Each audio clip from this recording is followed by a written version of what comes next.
In today's video, I am going to teach you how to make a clickable link in Google Sheets. Start by opening your Google Sheets file and going to the sheet where you want the clickable link to appear. It can be a brand new spreadsheet or an existing one with data. The key is that you are in the correct file and you can see the cells you will be working with. Next, click on the item you want to link to and highlight it. In Google Sheets, highlighting simply means selecting the text or the cell content you plan to use. Take your time here because what you select now determines what will become the clickable link later.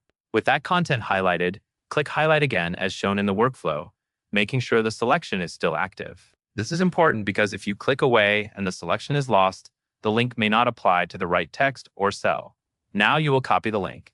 Click on Copy Link. This saves the link to your clipboard so you can place it in the correct location. When you use Copy Link, Google Sheets captures the address so you can reuse it without retyping, which helps avoid mistakes. After that, return to the place in your spreadsheet where you want the link to be inserted.